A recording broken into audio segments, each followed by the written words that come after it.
Shalom teman-teman Demyus yang dikasihi oleh Tuhan kita Yesus Kristus. Bagaimana kabar teman-teman semua? Saya berharap teman-teman dalam keadaan sehat walafiat dan terus ada dalam kasih dan penyertaan Tuhan. Ya teman-teman, jumpa lagi bersama saya di channel Demyus. Saya ucapkan terima kasih kepada teman-teman semua yang sudah support channel ini dengan cara like, komen, dan subscribe. Kiranya Tuhan Yesus memberkati teman-teman, baik dalam pekerjaan, pelayanan, apapun yang teman-teman kerjakan, kiranya Tuhan Yesus senantiasa memberkati. Ya teman-teman, dalam video kali ini kita akan melihat bagaimana diskusi antara Edis TV dan Lisa Mualaf. Ya teman-teman, dalam diskusi ini kita melihat bahwa apa yang ditanyakan oleh Edis TV kepada Lisa Mualaf sama sekali tidak ada jawaban. Dan bagaimana diskusi mereka, mari kita sama-sama saksikan video ini. Saya berharap teman-teman bisa menonton sampai selesai, sampai tuntas, sehingga teman-teman juga boleh mendapatkan poin, mendapatkan wawasan dalam diskusi ini. Selamat menonton, Tuhan Yesus memberkati.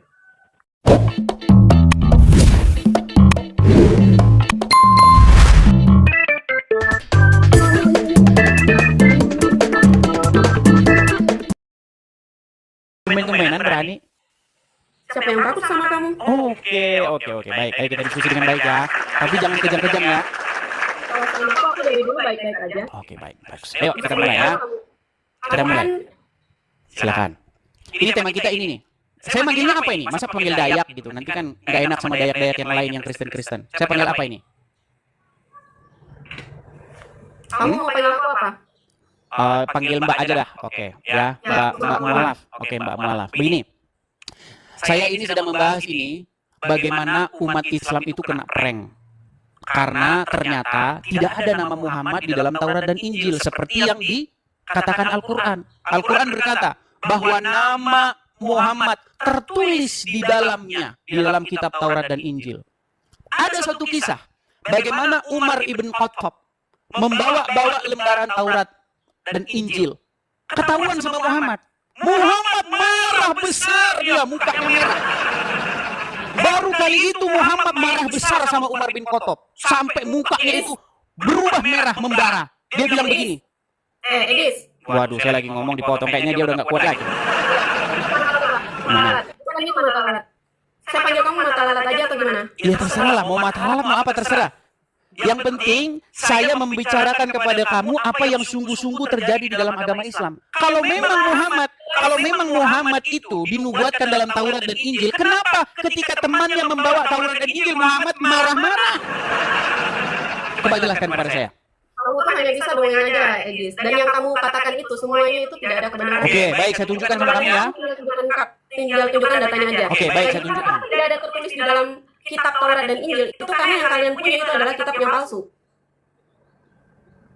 Jadi karena tidak ditemukan berarti sekarang nuduh palsu. Itu yang palsu. Makanya kalau kamu belajar itu yang setengah-setengah. Di zaman Muhammad kitab Taurat masih asli. Gara-gara tidak ditemukan namanya berubah jadi palsu. Karena memang kalian suka yang palsu-palsu kan? Seperti wajahmu itu kepalsuan semua. Kok lari kemana-mana? Ini gimana sih? Ini bahasnya apa? Ini putus asa apa gimana? Kamu memang sudah dengar Edis tentang kamu yang suka menyebarkan sesuatu yang kepalsuan-kepalsuan seperti itu. Tidak perlu aku membukakan data-data yang valid untuk kamu. Bukan datamu yang valid percuma. Oke, jadi ketika Umar bin Khattab membawa lembaran Taurat dan Injil, kenapa Muhammad marah? Yang kamu tahu apa di situ? Iya, makanya saya tanya dulu, kenapa dia marah waktu Umar membawa lembaran Taurat dan Injil, padahal nama Muhammad tertulis di sana? Mana datanya yang kau katakan seperti itu? Oke, baik. Kita bacakan ya. Karena kan selama ini kan jadi mualaf kan cuma ini tunjukkan saja. Saya tunjukkan. Bagaimana Muhammad marah ya? Nih, saya tunjukkan hadisnya. Ya. Saya tunjukkan hadisnya. Sabar ya teman-teman ya. Nih. Saya balikkan kamera saya. Bagaimana Muhammad marah kepada Umar gara-gara Umar membawa Taurat dan Injil. Nih, saya balikkan. Saya balikkan kamera saya. Nih, saya balikkan dulu kamera saya. Oke. Saya bacakan ya. Nih ya. Ini tertulis nih. Ini tertulis hadis riwayat Ahmad nomor 15 nomor 15 6. Nih. Saya bacakan. Kita bacakan dari sini ya. Sebentar, saya baca. Ini kalau kalian judulnya ya. Ketika Nabi SAW menegur Umar yang membawa Injil. Dia tidak tahu selama ini jadi orang Islam dikerjain. Saya bacakan. Nih. Ya. Dalam sebuah hadis diriwayatkan oleh Imam Ahmad dalam musnadnya Rasulullah bersabda. Ini bersabda kepada Umar bin Khattab. Apakah engkau ragu, wahai Ibnu Khattab? Sungguh telah membawakan kepada kalian agama putih bersih. Maka tidak ada pilihan baginya kecuali mengikuti aku. Ini ketika Umar bin Khattab membawa Taurat dan Injil, Muhammadnya malah marah. Dibilang katanya Umar bin Khattab ragu-ragu. Ketahuan karena namanya nggak ada di situ. Ayo, sekarang udah percaya? Percaya sama kamu Edi, sama aja. Percaya sama kamu. Oke, jadi hari sini bohong. Itu aja kamu yang Oke, baik, saya balikan lagi. Jadi kamu percaya bahwa hadis itu bohong? bohong itu kamu Edis. Ini hadisnya gimana? Oke, kalau gitu saya mau tanya sama kamu, hadisnya gimana?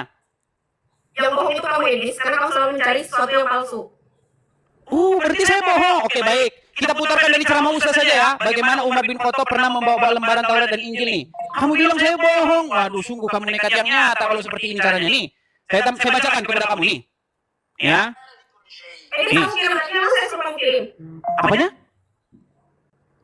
Ini dengarkan. Dengarkan ya, nih. Nazzalna 'alaika al-kitab, dan kami turunkan kepada engkau Alkitab. Tibyanan likulli syai', sebagai penjelas bagi segala sesuatu. Kemudian dia membawakan sebuah hadis atau riwayat di sini, asal dari Umar bin Khattab radhiyallahu anhu, ya, dan Nabi sallallahu alaihi wasallam. Tentang kisah Umar bin Khattab dan suatu hari memegang kitab Taurat. Allah diturunkan kepada Nabi sallallahu alaihi wasallam, Nabi Musa alaihissalam. Baik, kita baca kisahnya.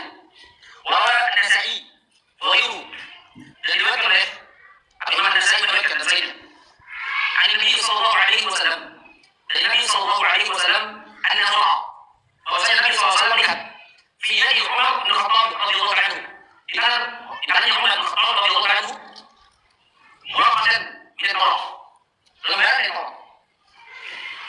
Faqala, maka dia bersabda,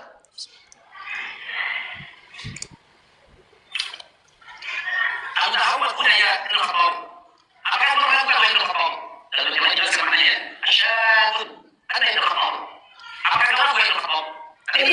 Nah, intinya bagaimana? Intinya ketika temannya Muhammad Ibnu Khattab membawa lembaran Taurat, Muhammad malah nggak senang. Kenapa dia nggak senang coba?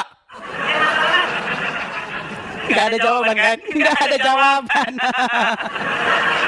Jadi mencari sesuatu yang tidak baiknya aja. sekarang begini, gini ya. Saya umpamakan begini. Kalau mencuci otak-otak yang ada di situ. Loh, tidak mencuci, Mbak Mualaf. Saya hanya menyatakan apa yang tertulis di dalam literatur kalian. Kalau memang Muhammad itu dinubuatkan di dalam kitab Taurat, kenapa Umar bin Khattab ketika membawa kitab Taurat itu, Muhammad malah marah? Apakah engkau ragu-ragu ya Umar bin Khattab? Loh, masa ragu-ragu? Loh, justru harusnya itu kesempatan Muhammad untuk menunjukkan kepada Umar bin Khattab, wahai Umar bin Khattab, sini kitab Tauratmu. Nih, saya tunjukkan bahwa nama saya ada di situ. Ternyata Muhammad malah mukanya merah gara-gara Umar bin Khattab membawa Taurat dan Injil. Nyata bahwa sebenarnya Muhammad. Muhammad itu merah, Edis. Bagaimana? Dari mana kamu tahu kamu? Di dalam hadisnya bunyinya begitu. Di dalam hadisnya Muhammad di situ dikatakan wajahnya berubah memerah dan dia marah kepada Umar bin Khattab. Kamu saja selama mualaf baru dengar riwayat ini kok. Kamu mualaf berapa lama sih? Jujur, wajar Edis, karena aku mencari sesuatu yang benar, bukan mencari sesuatu Begini, yang salah. masa sekarang saya kasih tahu kamu informasi kok kamu bilang saya bohong? Bukan saya bilang bohong, tapi memang kamu selalu menyebarkan kebohongan. Bohongnya di mana coba? Begini Mbak ya, Itu semua kebohongan, Edis. begini, saya panggil Kak deh lah, saya menghargai kamu lah ya, saya panggil Kak Mualaf. Begini Kak Mualaf ya. Ya kan, marah kan, marah, ngambek. Nanti kalau ngambek-ngambek nanti cantiknya hilang. Ya, Jadi cantik saya dari hati, bukan hanya dari fisik. ya sudah, nggak apa-apa lah. Gini, sekarang begini. Intinya yang saya bilang sama kamu gini, saya hanya memberitahukan kepada kamu apa yang tertulis di dalam riwayat-riwayat Islam. Saya nggak menambah-nambahi, saya nggak mengurang-urangi. Bahkan saya pernah memberikan tantangan begini. Kalau ada orang Islam yang mampu membuktikan bahwa saya fitnah, nggak usah lapor polisi. Saya lompat dari Monas, saya bilang, lompat dari Monas. Kamu berani ngomong kayak gitu karena kamu tidak diundang, Edi. Oh, dari dulu udah saya bilang. Saya udah bilang itu dari dulu. Nggak ada saya ceritanya itu fitnah. Makanya kamu berani ngomong kayak gitu. Oke, sekarang begini aja, biar kita nggak ini debat kusir. Coba tunjukkan di mana saya pernah melakukan fitnah. Coba di mana saya pernah fitnah. Contoh, kasih satu contoh. Satu contoh yang nyata apa? Banyak sekali kamu lihat aja semuanya fitnah Apa? kamu. Nih, semua background saya siap. Semua background saya nih, saya kasih contoh nih, background saya yang terkenal. Ya, saya kasih contoh nih. Misalnya, nih, saya kasih nih. Nih, tidak ada nabi yang kena sihir kecuali Muhammad, betul nggak? Udah Edis, kamu jangan cuma beraninya saat kamu lagi dulu aja. Sekarang begini loh, coba begini Mbak Mualaf, Kak Mualaf, dengar, aduh. Kalau kamu Ini gimana nih, Mualaf nih? suka kamu aja, Edis. Jadi begini teman-teman ya, karena mereka tidak mampu berargumen, karena mereka tidak mampu menjawab, kok yang dibahas malah kamu begini, kamu begitu, apa sih? Apa menjawab sesuatu kepala Ya sudah, coba. Apakah yang saya katakan bohong? Bahwa Muhammad menjadi satu-satunya nabi yang kena sihir? Bohong atau fakta? Untuk apa menjawab kamu, Edis? Nggak menjawab kan? Kaum muslimin, kaum muslimat, dengarkanlah. Ini ada seorang mualaf, tapi ilmunya kosong bagai kepompong. Iya, kosong seperti kepompong yang sudah ditinggalkan isinya. Udah jadi kubu-kubu, kau kepompong, udah kosong, udah gak ada, isinya udah gak ada. Ini bagaimana?